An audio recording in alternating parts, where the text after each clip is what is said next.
ہو، محدث ہو، کہاں مفسر اور محدث، کہاں عالم اور فقیہ؟ اللہ تو رسول اللہ صلی اللہ علیہ وسلم سے کہہ رہا ہے کہ تم کو بھی اتباع کرنی پڑے گی۔ اب اس کے بعد ہر ایک کو پیغام چلا گیا کہ تم کچھ بھی ہو، اگر تم چھوٹا بننے سے پہلے بڑے بن گئے تو تم دنیا میں اور امت میں فتنہ بنو گے۔ بس یہی بات آج آپ سے عرض کرنی ہے۔ یاد رکھیے، چھوٹا بننے سے پہلے بڑا بن جانا اور انگور بننے سے پہلے منقع بن جانا اور کسی بڑے کے خدمت میں رہ کر، صحبت میں رہ کر علم اور تقوی کو حاصل کیے بغیر دنیا میں دین کا سب سے بڑا داعی بننا، رب کعبہ کی قسم، اس سے بڑھ کر دنیا میں کوئی فتنہ نہیں۔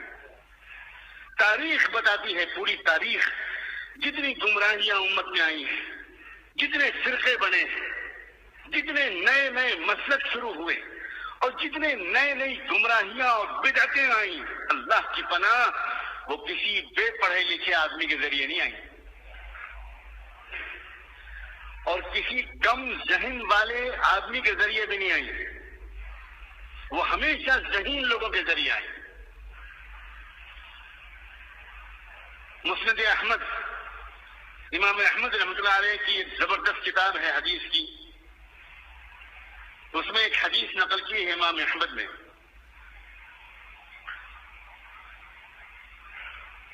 اور وہ حدیث یہ ہے کہ سیدنا عمر بن خطاب رضی اللہ تعالیٰ عنہ نے ایک مرتبہ ایک حدیث سنائی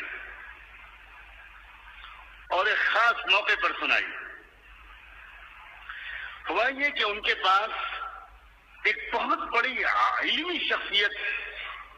کوفے سے آئی، ایک بڑے عالم، بڑے مقرر اور اپنے علاقے کے اندر ایک بہت عظیم شخصیت،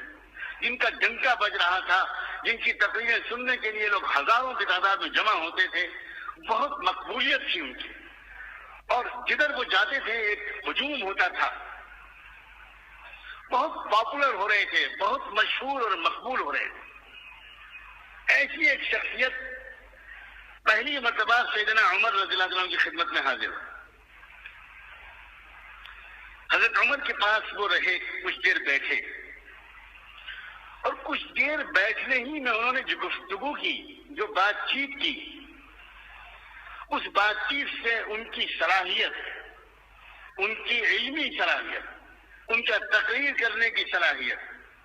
ان کی خطابت کی صلاحیت اور پتہ نہیں کیسے کیسی صلاحیتیں سیدنا عمر کے سامنے آئیں۔ سیدنا عمر رضی اللہ تعالیٰ عنہ نے ان سے کہا، ابو الاحوص نام تھا ان کا، ان سے کہا، ابو الاحوص، تم میرے پاس ایک سال ٹھہرو، میرے پاس ایک سال قیام کرو، اور صبح اور شام میں 2 وقت مقرر کروں گا جس میں تم میرے پاس آیا کرو گے۔ انہوں کا بہت اچھا امیر المومنین، جیسا حکم ہو آپ کا۔ غور کیجئے، اتنی بڑی علمی شخصیت، وہ کوئی خالی تو نہیں رہے ہوں گے، بہت مصروفیات رہی ہوں گی، ذمہ داریاں رہی ہوں گی، مشغول رہے ہوں گے، لیکن ایک بڑے کا حکم ہے، امیر المومنین کی ہدایت ہے، ابو الاحوص تم ابھی واپس نہیں جاؤ گے، تم میرے ساتھ قیام کرو، یہاں رہو گے اور صبح اور شام 2 وقت میرے پاس آیا کرو۔ ان کا بہت اچھا، روز صبح روز شام پابندی کے ساتھ پورے 1 سال تک ابو الاحوص امیر المومنین عمر بن خطاب کی خدمت میں حاضر ہوتے رہے۔ آتے، کچھ دیر بیٹھتے، بات ہوتی یا نہ ہوتی یہ روایت میں تفصیل نہیں ہے، اور اس کے بعد عمر اجازت دیتے ہوئے چلے گئے۔ 1 سال پورا گزر گیا، تب حضرت عمر نے پوچھا ابو الاحوص سے، ابو الاحوص تمہیں کچھ اندازہ ہوا کہ میں نے تم کو کیوں روک رکھا تھا؟ تم کو اپنے پاس 1 سال سے کیوں روکا ہوا ہے؟ اللہ درجے بلند کرے ان لوگوں کے۔ ابو الاحوص نے بڑی سادگی سے کہا امیر المومنین مجھے تو نہیں معلوم آپ نے کیوں مجھ کو رکنے کا حکم دیا۔ کیا لوگ ہوا کرتے تھے، یہ بھی نہیں پوچھا انہوں نے کبھی کہ آپ نے مجھ کو کیوں روکا ہے، آپ مجھ کو کیوں روکنا چاہتے ہیں، کچھ نہیں۔ جس طرح بڑوں کی بات مانتے تھے اس زمانے کے مفکرین، اس زمانے کے علماء، اس زمانے کے مقررین، اس زمانے کے پوری دنیا میں مشہور دین کا کام کرنے والے لوگ، وہ اپنے بڑوں کی بات کس طرح مانتے تھے، میں اس کی ایک مثال میں حوالے کے پیش کر رہا ہوں۔ ابو الاحوص نے کہا امیر المومنین مجھے تو نہیں معلوم آپ نے مجھے کیوں روکا، آپ کا حکم ہوا۔ میں نے کہا بہت اچھا۔ کہنے لگے سنو ابو الاحوص، ایک مرتبہ میں نے محمد رسول اللہ صلی اللہ علیہ وسلم کو ایک بات فرماتے ہوئے سنا تھا، اور وہ بات یہ تھی کہ اخوف ما اخاف على امتی کل منافق علیم اللسان، اخوف ما اخاف على امتی کل منافق علیم اللسان، سب سے زیادہ مجھ کو اپنی امت پر جن لوگوں کا ڈر ہے اور جس چیز کا خطرہ ہے کہ سب سے زیادہ امت کو جو چیز نقصان پہنچائے گی وہ منافق ہوگا جو بہت زبردست زبان کا ماہر ہوگا،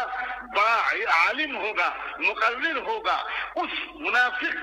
جو عالم بھی ہو مگر منافق ہو، سب سے زیادہ مجھ کو امت پر نقصان پہنچانے کا اسی کی طرف سے اندیشہ ہے۔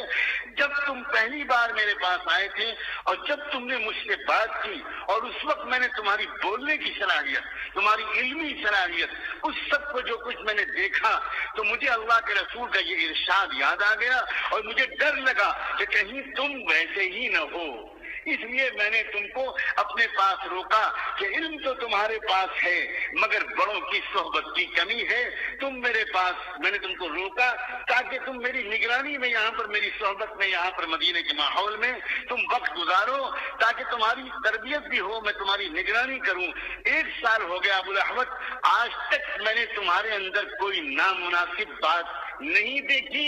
اب میں تم سے کہتا ہوں جاؤ، اللہ تم سے دین کا کام لے۔ یہ ہے پرانا طریقہ،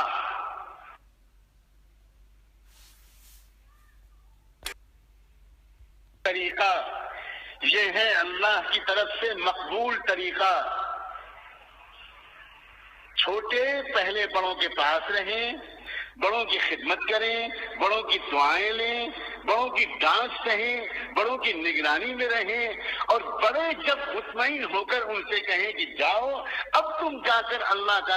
دین کا کام کرو، تب وہ جب کام کرنا شروع کرتے ہیں تو اس کام کے نتیجے میں ان کے اندر تکبر نہیں آتا، اس کام کے نتیجے میں امت میں اختلاف نہیں پیدا ہوتا، امت کے مختلف حلقوں کے درمیان فاصلے نہیں بڑھتے بلکہ فاصلے کم ہوتے ہیں۔ پھر وہ جب کام کرتے ہیں تو نیا فرقہ نہیں بنتا بلکہ امت بنتی ہے۔ ان کے کام کرنے سے امت میں جوڑ پیدا ہوتا ہے، ان کے کام کرنے سے نئے نئے سوالات نہیں پیدا ہوتے بلکہ سوالوں کے جواب ملتے ہیں، ان کے کام کرنے سے کنفیوژن نہیں پھیلتا، طرح طرح کا اختلاف و انتشار نہیں ہوتا۔